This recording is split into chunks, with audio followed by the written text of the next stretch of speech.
नमस्कार मित्रों, मैं राजेश्वर जायसवाल हूँ। आप द नीति देख रहे हैं। द नीति में एक बार फिर से आपका स्वागत है। मित्रों, बिहार से एक बड़ी अच्छी खबर है, बड़ी खबर भी इसको मान सकते हैं।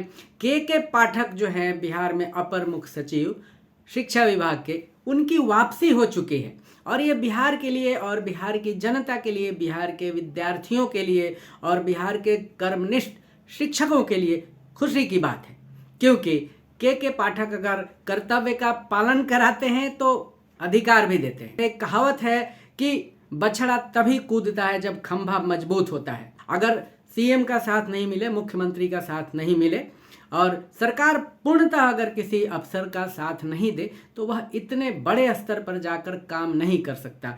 बिहार की जो शिक्षा व्यवस्था है दोस्तों, वो लगभग 2-3 दशकों से बहुत पिछड़ी हुई थी, लचर अवस्था में थी। उसी का परिणाम है कि शायद ही देश का कोई कोना हो जहां बिहार के छात्र पढ़ने नहीं जाते। एक चिट्ठी निर्गत हुई है विभाग से, जिसमें ये बताया गया है कि के पाठक जो हैं वो वापस आ चुके हैं और आज तो शुक्रवार है, कल शनिवार है।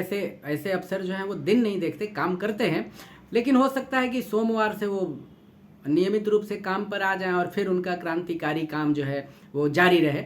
ऐसे के पाठक के कारण कोचिंग को बहुत नुकसान हुआ है।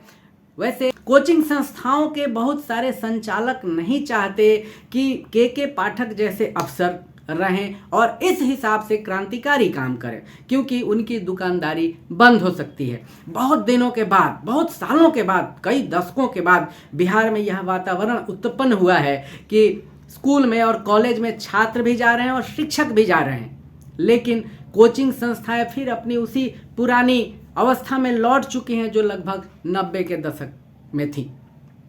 किसी कोचिंग में 10, 20, 50, 100, नहीं तो यहाँ कोचिंग की स्थिति ऐसी थी कि ये बिहार का बहुत बड़ा उद्योग है, यह भी मानना पड़ेगा। किसी कोचिंग में 5-5 हज़ार, 4-4 हज़ार, छोटे छोटे शहरों में भी 2-2, 3-3 हज़ार कोचिंग में लड़के पढ़ते हैं रोजाना। 3-3, 4-4 बैच होते हैं, माइक से पढ़ाया जाता है, लाउड स्पीकर होता है, उसमें बहुत फैसिलिटी होती है, ऐसा लंबी चौड़ी क्लासरूम्स होती हैं। तो ये सारी जो चीज़ें हैं, ये सारे जो धंधे हैं वो बंद हो चुके हैं।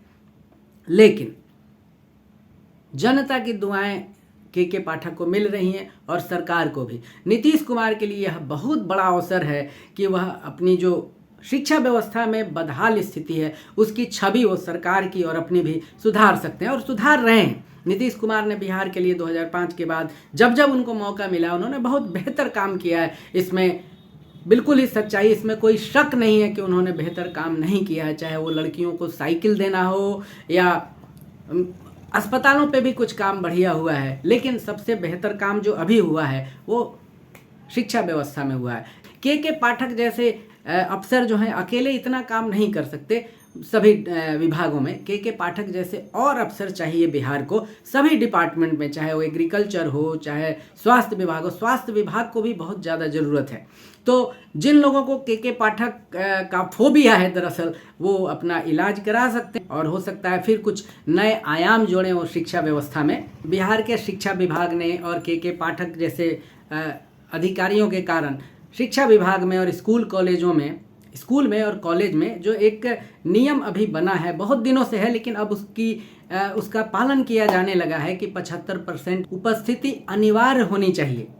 तो इससे बिहार के कोचिंग संस्थाओं पर ही नहीं, बिहार के बाहर के संस्थाओं पर भी असर पड़ेगा, क्योंकि अगर आपका एडमिशन बिहार में हुआ है किसी कॉलेज में या स्कूल में, बल्कि क्लास करना पड़ेगा और शिक्षकों की भी जिम्मेदारी बनेगी। अगर इसमें शिक्षक कोताही करते हुए पाए गए तो के पाठक पैसा भी रोक देते हैं और उन्हें नमस्कार भी कर देते हैं कि जाइए और आपकी ज़रूरत डिपार्टमेंट को नहीं है, क्योंकि लाइन में बहुत लोग खड़े हैं, बहुत लंबी लाइन है सरकारी नौकरी करने वालों की और इसी के लिए हड़कंप मचा हुआ है बिहार में। तो उसके लिए आपको काम भी करना पड़ेगा। तो दोस्तों, आप नीति देखते रहिए, नीति का समर्थन करते रहिए, वीडियो हमारा साझा कीजिए, सब्सक्राइब कीजिए, लाइक कीजिए, कमेंट कीजिए। धन्यवाद।